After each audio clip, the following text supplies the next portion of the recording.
우리 함께 하나님의 말씀 보겠습니다. 신약성경 마태복음 5장 3절에서 7절까지의 말씀입니다. 마태복음 5장 3절에서 7절까지의 말씀, 우리 함께 말씀을 생각하시면서 천천히 또박또박 읽어보겠습니다. 시작. 심령이 가난한 자는 복이 있나니 천국이 그들의 것이며, 애통하는 자는 복이 있나니 그들이 위로를 받을 것이며, 온유한 자는 복이 있나니 그들이 땅을 기업으로 받을 것이며, 의에 줄이고 목마른 자는 복이 있나니 그들이 배부를 것이며, 긍휼히 여기는 자는 복이 있나니 그들이 긍휼히 여김을 받을 것임이요. 아멘. 우리는 계속해서 팔복의 말씀을 함께 나누고 있습니다. 팔복은 그리스도인의 정체성이며 우리의 삶에서 점점점 나타나고 드러나게 될 하나님의 열매인데요. 여러분의 삶에 팔복이 조금씩 나타나고 있나요? 예, 알겠습니다. 점점 나타날 것입니다. 점점. 대부분의 학자들이 이 팔복을 둘로 나눠요. 먼저 나오는 4개의 복, 심령이 가난하고 애통하고 온유하고 의에 줄이고 목마른 사람은 그리스도인이 되어가는 단계로 봅니다. 그리고 오늘부터 시작되는 나머지 4개의 복은 내가 그리스도인이 되었기 때문에 나타나는 그리스도인의 특징으로 구분을 합니다. 그래서 팀 켈러 목사님은 팔복에 대해서 설교하실 때 앞에 4개의 복을 어떻게 제목을 붙이냐면 그리스도께로 나아오기라고 붙이시고요, 뒤에 4개의 복은 그리스도 안에서 새로운 삶이라는 제목을 붙였습니다. 그리스도 안에서 새로운 삶을 살게 된 우리에게 나타나는 것은 무엇이냐면 긍휼이라는 거예요. 긍휼. 그리스도인이 되었어요. 그리스도인의 특징 중에 하나가 뭐냐? 긍휼. 그래서 오늘 긍휼이 도대체 무엇인가?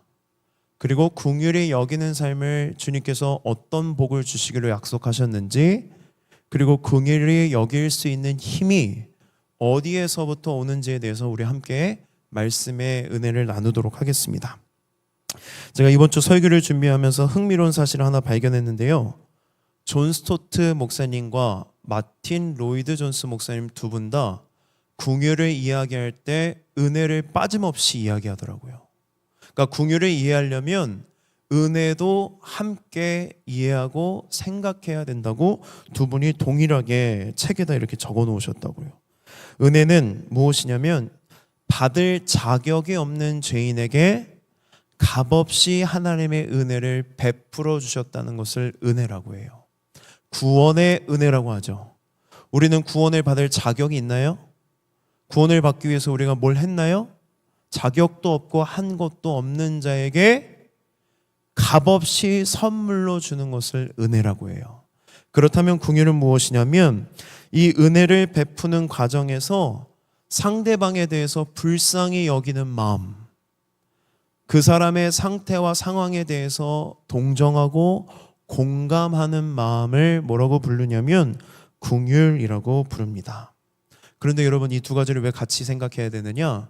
긍휼은 없는데 은혜는 있을 수 있어요. 긍휼이 없는 은혜가 있습니다. 내가 누군가에게 은혜를 베풉니다. 내가 가지고 있는 물건이나 돈을 줘서 그 사람을 도와줘요. 그런데 도와주는 그 사람의 마음에 그 사람을 향한 안타까움은 별로 없어요. 불쌍히 여기는 마음도 없고 사랑하는 마음도 없는데, 때로는 하고 싶지 않지만 억지로 은혜를 베풀 때도 있다라는 거예요. 그럴 때에는 그걸 뭐라고 부르냐? 긍휼이 없는 은혜라고 말할 수 있습니다. 반대의 경우도 있습니다.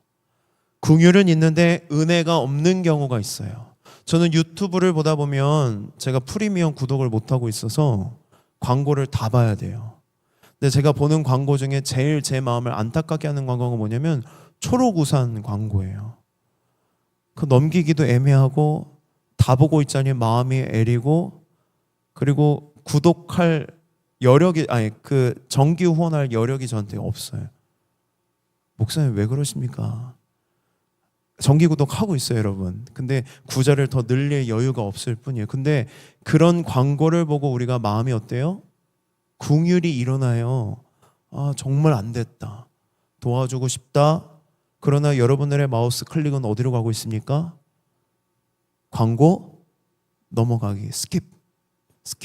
궁율한 마음은 들었어요. 은혜를 베풀지 않아요. 궁율한 마음만 들었고 끝났어요. 그것을 뭐라고 말하냐면 은혜가 없는 궁율입니다. 그런데요, 성경을 보면 항상 은혜와 궁율은 함께합니다. 하나님은 우리를 궁율히 여기시기 때문에 우리에게 은혜를 베푸세요. 궁율에 대한 이해를 더 깊이 하려면 우리가 은혜에 대해서 함께 생각해야 되는데요. 내가 누군가를 궁율히 여기게 되면 그 궁율이 여기는 마음으로 인해서 은혜를 베풀게 되는데 두 가지로 나타납니다. 하나는 궁율한 마음 때문에 그 사람을 용서하게 되고, 두 번째는 궁율한 마음 때문에 은혜를 후히 베풀게 돼요. 첫 번째는 용서입니다. 마태복음 18장 말씀을 보면 베드로가 예수님께 질문해요. 예수님, 제가 형제가 저에게 잘못을 했는데 몇 번이나 용서해야 됩니까? 그때 예수님이 몇 번 해라 라고 말씀하시지 않고 들려주신 한 이야기가 있어요. 그 이야기가 뭐냐면 한 왕이 있었는데 그 왕한테 1만 달란트를 빚진 사람이 나와요. 1만 달란트가 학자들마다 계산하는 방법이 다른데요. 약 얼마인지 아십니까? 약 3조 원이에요. 그럼 여러분, 말도 안 되는 이야기지 않아요?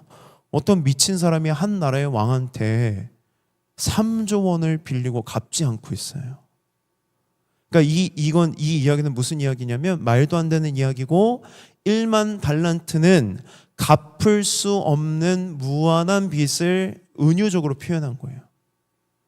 그 갚을 수 없고 무한한 빚을 진 사람이 왕에게 불려가요. 왕이 은혜를 베풀어요. 불쌍히 여겨서 1만 달란트를 다 탕감해 줬어요. 정말 기쁜 일이잖아요. 근데 그 사람이 그 탕감을 받고 집에 가서 한 짓을 보면 놀라요, 여러분.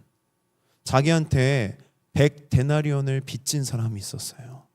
당시 한 데나리온은 일용직 노동자의 1급이에요, 1급. 제가 그래서 오늘 방송실에서 물어봤어요. 야, 요즘에 알바하면 하루에 얼마 정도 버냐? 하루에 시급 따지면 9만 원 또는 10만 원 법니다. 100데나리온이면 얼마예요? 약 1,000만 원. 1,000만 원의 빚이 커요, 작아요? 크죠, 여러분. 커요. 그런데 1만 달란트를 탕감받은 그 사람이 1,000만 원을 빚진 사람에게 독촉을 하는 거예요. 빨리 갚아라. 근데 그 사람이 갚을 능력이 안 됐어요. 그래서 어떻게 하냐면 감옥에 가둬요. 이 소식을 누가 들었을까요? 왕이 듣고 빡쳐서 1만 달란트 탕감받은 사람 불러요. 그리고 뭐라고 해요? 그리고 그 사람을 감옥에 가두고 1만 달란트를 갚을 때까지 감옥에서 나오지 말라고 이야기합니다. 예수님께서 왜 이런 말씀을 하셨을까?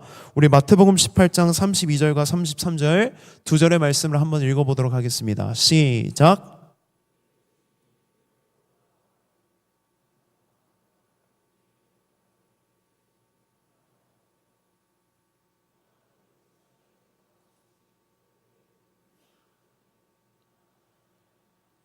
예, 33절을 잠깐 띄워주시면 불쌍히 여김같이 불쌍히 여기다라는 표현이요, 오늘 우리가 읽은 마태복음 5장에 나오는 궁율이랑 같은 단어예요.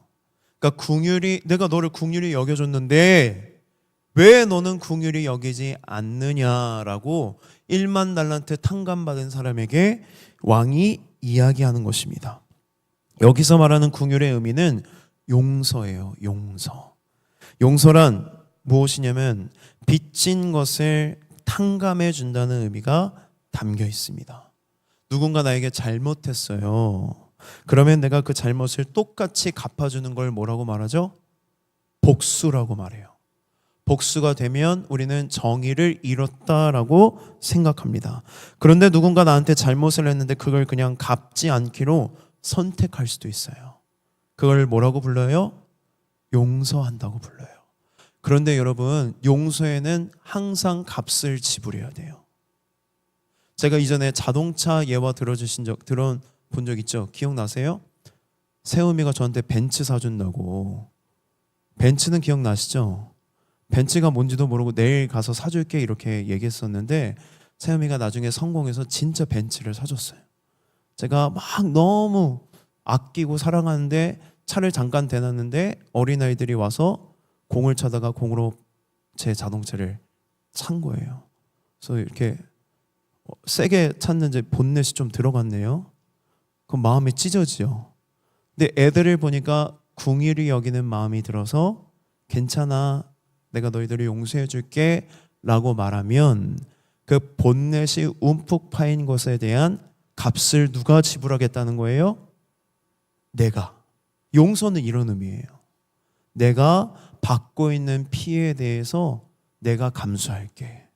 내가 다 지불할게. 여러분, 이것이 용서이고 긍휼의 본질은 무엇이냐면 내가 손해를 담당하겠다는 것입니다.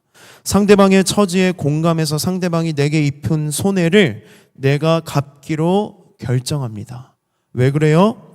나도 그런 긍휼함을 경험했기 때문에 다른 사람을 긍휼히 여길 수 있고 용서할 수 있는 것입니다. 그렇다고 여러분, 용서하지 못하는 사람들을 정죄하는 것은 아닙니다. 오해하지 마세요. 저도 저희 아버지를 30살이 넘어서 용서하기 시작했던 것 같아요. 그리고 그 용서의 과정은 꽤 길었어요. 용서는 쉽지 않습니다. 용서는 어렵습니다. 이따가 이야기하겠지만 용서는 참 어렵습니다. 그래서 하나님도 여러분에게 무작정 용서하라고만 말씀하시지 않으세요. 용서할 수 있도록 하나님은 나를 긍휼히 여기시고 하나님의 긍휼하심과 하나님의 용서하심과 은혜가 내 안에 충만해졌을 때 용서를 할까라는 마음이 생기는 거예요. 근데 그게 채워지지 않으면 용서가 돼요, 안 돼요? 안 돼요. 그리고 내가 용서할까 마음을 먹고 그 사람한테 다가가는데 그 사람의 태도가 똑같아요. 그러면 여러분들이 용서하고 싶은 마음도 싹 사라지잖아요. 그래서 하나님은 무작정 우리에게 용서하라 하면서 정죄하지 않으시고 용서할 수 있도록 나를 끊임없이 설득하시고 끊임없이 은혜를 부어주시고 끊임없이 나를 준비시키시는 거예요. 그리고 비로소 하나님의 은혜로 가득 채워졌을 때 내 인생에 뭐가 시작되는 거예요? 용서가 조금씩 시작되는 거예요. 그 용서의 기간은 길 수도 있어요. 왜? 내가 받은 피해가 클수록 용서의 기간은 늘어날 수 있습니다. 그러나 하나님은 기필코 여러분들이 용서하는 사람으로 만들어 가실 거예요. 인격적인 하나님은 절대로 여러분들을 무작정 용서라고 하지 않으십니다. 은혜를 부어주시고 용서하도록 우리를 이끄십니다. 그리고 여러분, 위로가 되는 것은 내가 절대로 용서하고 싶지 않은 그 마음조차도 하나님은 긍휼히 여기세요. 얘가 상처가 깊구나. 얘가 마음이 안 좋구나. 그 마음에 대해서 공감하시고 긍휼히 여기시는 분이 바로 우리 하나님이십니다. 두 번째로 긍휼의 모습은 후하게 베풀어 줍니다. 누가복음 10장을 보면 선한 사마리아인 이야기가 나와요. 한 사람이 강도에 맞아서 옷이 다 뺏기고 그냥 피떡이 된 채 누워서 숨만 겨우 쉬고 있는데 제사장이 지나가요. 근데 제사장이 보고 그냥 지나쳐요. 두 번째, 레위인이 와요. 그냥 지나쳐요. 그런데 여러분, 그들도 사람이었기 때문에 그 사람을 보고 긍휼히 여기는 마음은 있었을 거예요. 그러나 긍휼히 여기지만 은혜는 베풀지 않았어요. 세 번째로 누가 지나갑니까? 사마리아인. 이스라엘 민족에게 있어서는 가장 더럽고 그들은 하나님의 백성이 아니라고 생각했던 존재인 사마리아인이 지나갈 때 보고 불쌍히 여겨요. 그때도 똑같은 긍휼이라는 단어가 써요. 불쌍히 여긴 다음에 그의 결과가 무엇이냐면 은혜를 베푸는데, 제가 그 말씀을 읽어드릴 테니까 들어보십시오. 어떤 사마리아 사람은 여행하는 중 거기 이르러 그를 불쌍히 여겨 가까이 가서 기름과 포도주를 그 상처에 붓고 싸매고 자기 짐승에 태워 주막으로 데리고 가서 돌보아 주니라. 그 이튿날 그가 주막 주인에게 데나리온 둘을 내어주며 이르되 이 사람을 돌보아 주라. 비용이 더 들면 내가 돌아올 때에 갚으리라 하였으니. 여러분, 긍휼은 이런 거예요. 그 사람이 겪은 손해와 고통을 내 것처럼 여기는 것입니다. 내 것처럼 공감하고 그것이 그냥 내 것이 되는 거예요. 사마리아인과 같이 가까이 다가가서 상처를 치료해 주고 그 사람의 비참한 상황을 그대로 내버려 두지 않고 비참한 상황 속에서 이 사람을 끄집어내요. 그리고 온전할 때까지 그 사람을 돌보아 주는 것을 뭐라고 말하냐면 긍휼이라고 이야기합니다. 여러분, 이 사마리아인은요, 강도 맞은 이 사람과 아무 관계가 없습니다. 그날 처음 봤습니다. 그런데 긍휼히 여기고 은혜를 베푸는데 어디까지 베푸는지 말씀을 잘 보세요. 상처를 싸매어주고 포도주를 메고 내가 그 사람을 나귀에 태워주고 나는 걸어가요. 주막에 데려가서 주막에서도 돌보아줘요. 그런데 그 사람이 약속한 일이 있기 때문에 떠나야 돼서 주막 주인에게 데나리온 둘을 주면서 돌보아 달라고 부탁을 하고요. 만약에 돈이 더 들어가면 내가 돌아와서 다 갚아주겠다라고 이야기합니다. 긍휼의 본질은 바로 이런 것입니다. 비참한 상태를 보고 비참하게 여기기만 하는 것이 아니라 직접적인 도움, 내가 할 수 있는 도움을 끝까지 도와주는 것을 뭐라고 말하냐면 긍휼, 그리고 그 긍휼함으로 인해 베푸는 은혜라고 말할 수 있습니다. 그런데 예수님이 오늘 우리에게 뭐라고 말씀하십니까? 긍휼히 여기는 사람은 행복하다. 왜냐하면 긍휼히 여김을 받을 것이기 때문입니다. 긍휼히 여기면 여러분은 용서해야 합니다. 내가 손해를 봐야 하고 은혜를 베풀어야 하는데 이 시대적인 가치에서는 그게 행복한 일일 수가 없잖아요. 그런데 왜 예수님은 그게 행복한 삶이라고 말씀하셨을까? 긍휼히 여기는 자는 복이 있나니 그들이 긍휼히 여김을 받을 것이며. 우리 5번째 복부터는 우리가 좀 오해가 생길 수도 있는데요. 이런 생각이 들 수도 있습니다. 내가 남들을 만약에 긍휼히 여기지 않는다면 하나님도 나를 긍휼히 여기지 않는다는 말씀일까? 여러분 어떻게 생각하세요? 내가 긍휼히 여기면 긍휼히 여김 받을 거래요. 반대로 긍휼히 여김을 여기지 않으면 나는 긍휼히 여김을 받을까요? 안 받을까요? 받아요, 안 받아요, 여러분? 받아요. 그래도 받아요. 이 말씀을 잘 이해하셔야 됩니다. 팔복에는 논리적인 순서가 있습니다. 팔복을 자세히 읽어보면 시제가 달라요. 3절을 보면 심령이 가난한 자는 복이 있나니 천국이 그들의 것임이요. 시제가 현재 완료예요. 그러니까 심령이 가난한 사람은 이미 구원받았고 이미 이 땅에서도 천국 백성이라는 거예요. 심령이 가난한 사람은. 그리고 10절도 마찬가지입니다. 의를 위하여 박해를 받은 자는 복이 있나니 천국이 그들의 것임이라. 이것도 현재 완료거든요. 그런데 나머지 2부터 7까지의 복은 다 미래형이에요. 7절 긍휼히 여기는 자는 복이 있나니 그들이 긍휼히 여김을 받을 것이며. 말씀을 듣습니다. 여러분, 긍휼히 여겨야 긍휼히 여김을 받아요. 조건적이죠. 그런데 그들은 이미 천국 백성이기 때문에 긍휼히 여기지 않아도 구원은 취소가 되지 않습니다. 그런데 만약 우리가 긍휼히 여기잖아요, 남을. 그러면 우리 인생에 어떤 일이 일어나냐면 긍휼히 여김을 받는 것, 하나님의 긍휼하심을 더 깊이 경험하고 더 깊이 이해하게 된다는 거예요. 이렇게 이해하시면 돼요. 나는 이미 하나님의 긍휼하심을 받은 존재예요. 그런데 내가 하나님의 말씀에 순종해서 누군가를 긍휼히 여기기 시작하면 하나님의 긍휼이 얼마나 깊은지 경험하고 이해하게 된다라는 의미입니다. 그래서 카슨이라는 신학자가 어떤 말을 하냐면 이렇게 말해요. 이 말은 우리가 베푸는 긍휼이 하나님께서 우리에게 베푸시는 긍휼의 근본적인 근거가 아니라 경험적인 근거라는 뜻이다. 뭔 말인지 하나도 이해가 안 되시죠? 어려운 말이에요. 그러니까 이런 예를 들 수 있을 것 같아요. 저에게는 세움이와 이름이라는 사랑스러운 두 자녀가 있어요. 세움이, 이름이. 제가 너무 사랑하거든요. 세움이, 이름이가 어떤 짓을 해도 세움이, 이름이를 향한 사랑은 절대로 변하지 않아요.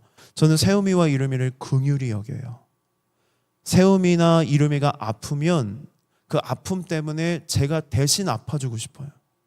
세움이, 이름이는 안 아팠으면 좋겠어요. 걱정도 안 했으면 좋겠고 고통도 없었으면 좋겠고 제가 참 사랑하고 긍휼히 여기는데 요즘에 둘이 너무 싸워요. 너무너무 많이 싸워요. 둘이 싸우면 공평하게 둘 다 혼내지만 세움이는 반항심이 강해요. 그래서 반성하지 않아요. 반대로 이름이는 눈치가 빨라요. 오빠가 혼나고 있는 것을 보면 배시시 웃으면서 미안하다고 죄송하다고 와서 안겨요. 그러면 혼낼 수가 없어요. 세움이는 근데 자존심이 되게 강해서 미안하단 말을 진짜 못해요. 미안하단 말을 하면 죽는 줄 알아요. 끝까지 미안하단 말을 안 할 때가 참 많습니다. 근데 예를 들어 이름이가 세움이를 자주 때리거든요. 세움이는 잘 안 때려요. 근데 이름이는 진짜 잘 때려요. 이름이가 때려서 세움이가 울었어요. 그럼 제가 이름이를 혼내요. 오빠 때리지 말라고. 그러면 이름이는 사과는 진짜 잘하는데 영혼은 없어요. 오빠 미안해 이러고 하는데 오빠를 안아주려고 하면 세움이가 밀어내요. 싫다고. 그리고 세움이가 이름이 침을 극도로 싫어하거든요. 침 묻으면 숟가락 바꿔요. 그 침이나 콧물 있으면 안아주는 것도 되게 싫어하는데 이름이가 세움이를 때려서 이름이를 혼냈어요. 그리고 이름이가 미안하다고 용서를 구하는데 세움이가 용서를 안 해주는 거예요. 그래서 제가 세움이한테 세움아 이름이 용서해줘 라고 이야기하는데 세움이가 자꾸 싫다고 해요. 그리고 세움이를 혼내지는 않지만 세움이가 혼난다는 느낌이 드니까 울기 시작해요. 그래서 저한테 자꾸 안아달라고 하는데 제가 세움아 이름이 용서해 줄 때까지 나 너 안 안아줄 거야 이렇게 얘기해서 세움이가 울면서 이름이를 용서해 주고 안아줬어요. 얘예요, 얘.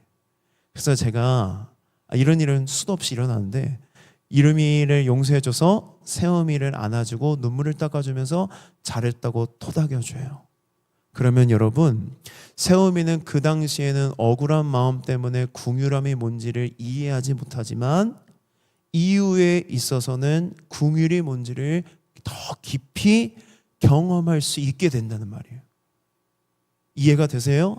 여러분이요 하나님의 긍휼하심을 잊고 있지만 하나님과 같이 누군가를 긍휼히 여길 때, 용서할 때, 손해를 감수할 때, 그리고 은혜를 후히 베풀 때 여러분은 하나님의 긍휼이 얼마나 크고 깊은지를 더 깨닫게 되고 경험하게 되고 이해하게 될 것이라고 하나님이 우리에게 약속해 주고 있다는 거예요. 그러니까 이렇게 생각하시면 돼요. 내가 하나님의 사랑 안에 거해서 사랑을 행하면 하나님의 사랑을 더 많이 경험하게 된다. 더 많이 누린다는 겁니다. 우리는 예수님을 더 깊이 경험할 수 있습니다. 그래서 예수님은 우리에게 약속하세요. 긍휼히 여기는 사람은 행복하다.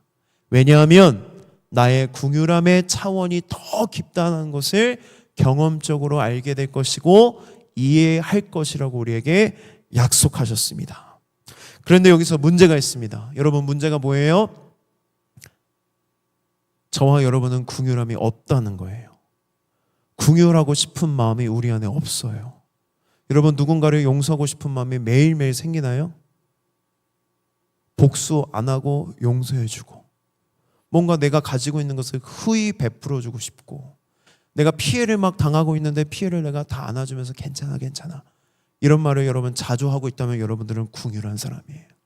그런데 하나도 내가 용서하고 싶지 않고 복수심만 가득하고 내가 뭔가 베푸는 것에 인색해요.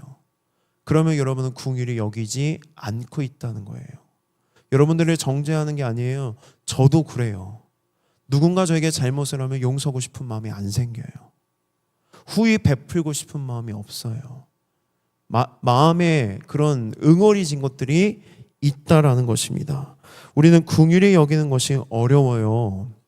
그러면 어떻게 해야 우리가 예수님께서 긍휼히 여기라고 하신 말씀에 순종하며 살 수 있을까? 왜 긍휼이 5번째 복일까의 힌트가 있습니다. 5번째 복 전에 4번째 복이 뭐였어요? 의에 줄이고 목마른 자. 그 다음에 긍휼이 나오는 이유가 있는데요. 지난주 말씀을 여러분 잘 기억해 보십시오. 의에 줄이고 목마른 사람은 어떤 사람이에요? 상대적인 의가 아니라 절대적인 의. 하나님으로부터 받아들여지기를 원하는 사람들, 하나님의 의가 채워지기를 원하는 사람들, 하나님과 친밀한 관계를 원하는 사람들이에요. 그런데 여러분, 우리는 하나님께 받아질 만한 삶을 산 적이 단 한 번도 없어요. 여러분의 일주일의 삶을 보세요. 의로우셨나요? 한 번도 의로운 삶을 여러분 사시지 않았단 말이에요. 하나님이 원하는 의는 절대적이에요. 그러한 삶을 우리가 산 적이 단 한 번도 없습니다. 그러나 성경은 우리에게 하나님께 받아들여질 만한 길을 알려주는데, 의에 줄이고 목마른 사람은 예수님께서 배부르게 해주신대요. 어떻게요? 예수님께서 이 땅에 우리와 같은 인간의 몸으로 오셨어요. 예수님만이 하나님께 받아질 만한 완전한 삶을 사셨어요. 완전히 의로운 삶. 반대로 우리는 하나님의 저주와 진노를 받을 수밖에 없는 형편없는 삶을 살았어요. 그런데 예수님이 두 삶의 자리를 바꾸셨어요. 예수님이 십자가에 못 박혀 죽으실 때 마땅히 저주받고 진노받아야 될 우리의 삶을 가져가시고, 예수님이 사신 완전한 삶을 누구에게? 우리에게 주셨다는 거예요. 그래서 우리가 받아야 하는 손해, 하나님의 진노와 저주를 예수님이 받으시고, 예수님이 마땅히 받아야 할 하나님의 칭찬과 인정과 영광을 우리에게 주셨다.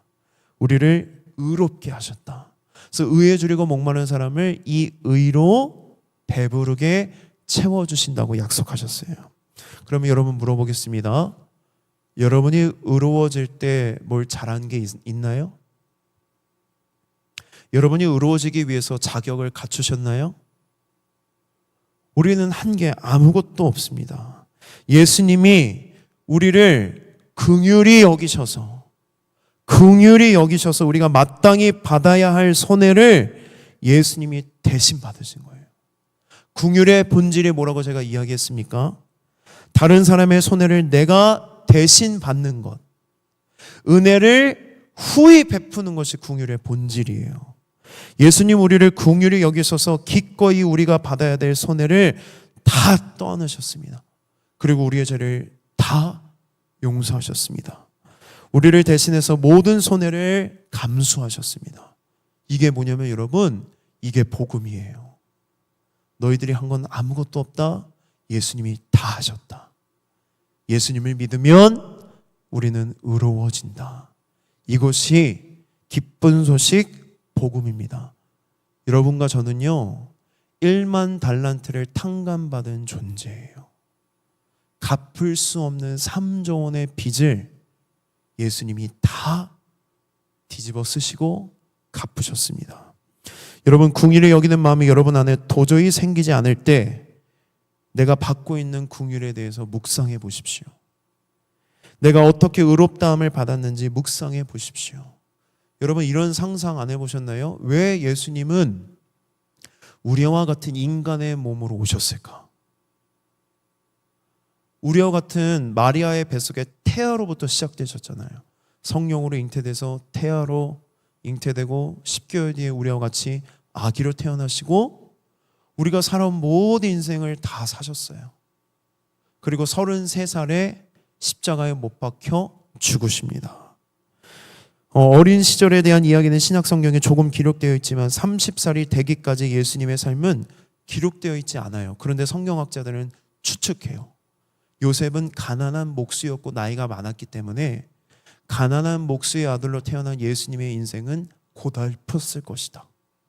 그리고 아버지 요셉이 일찍 죽었기 때문에 가장이 되어서 어머니와 동생들을 먹여 살리기 위해서 열심히 일을 했을 것이다라고 추정합니다.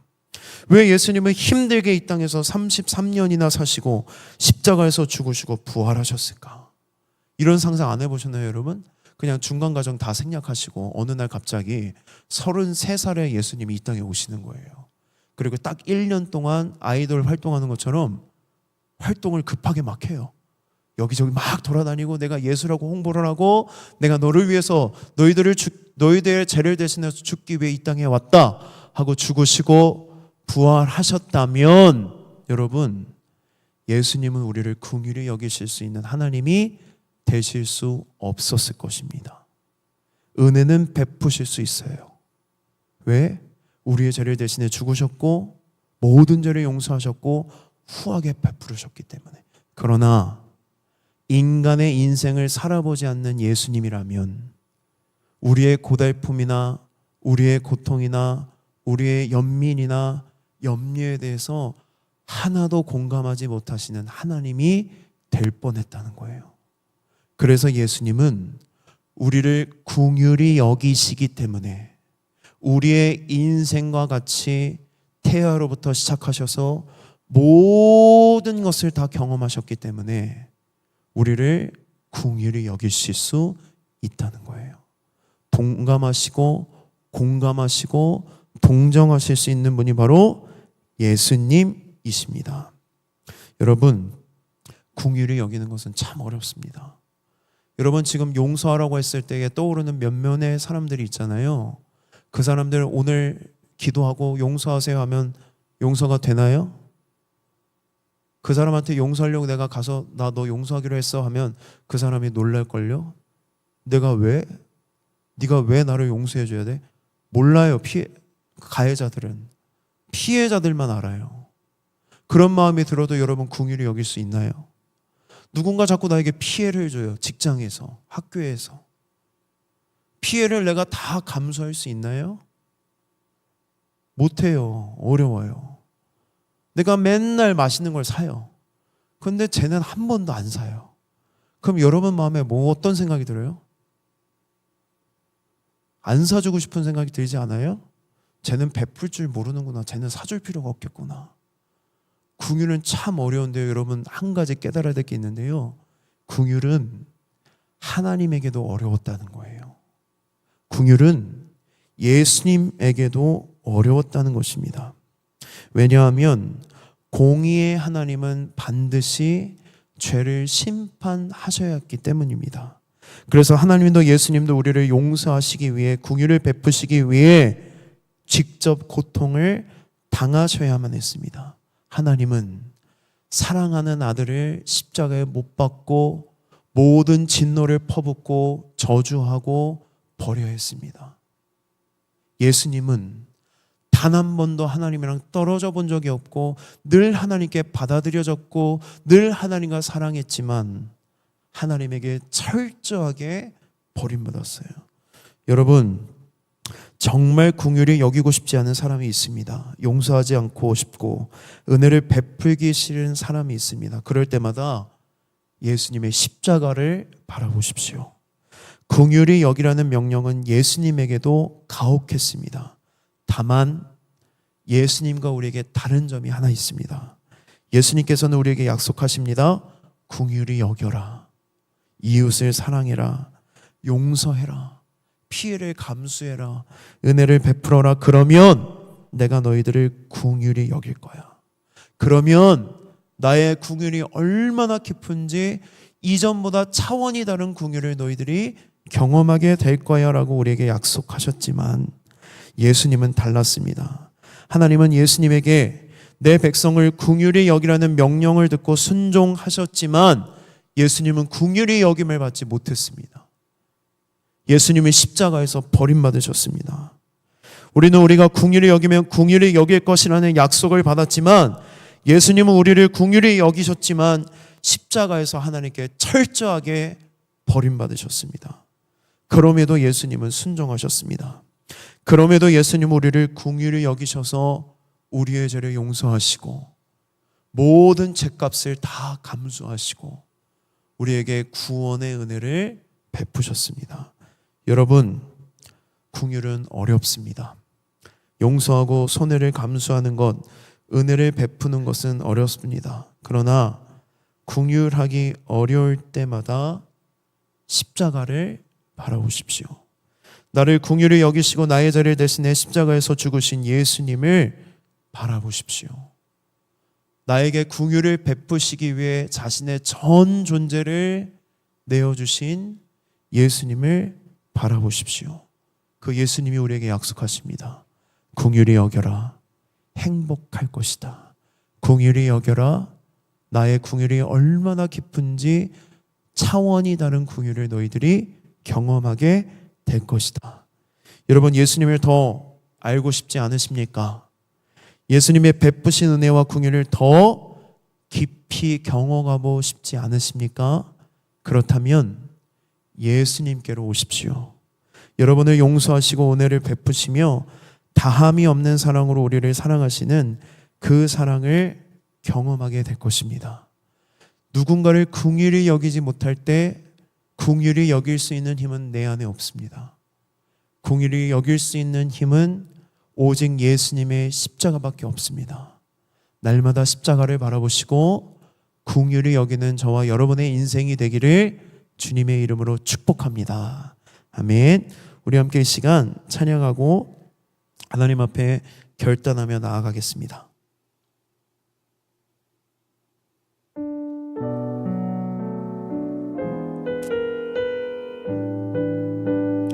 우리 이 시간 찬양할 때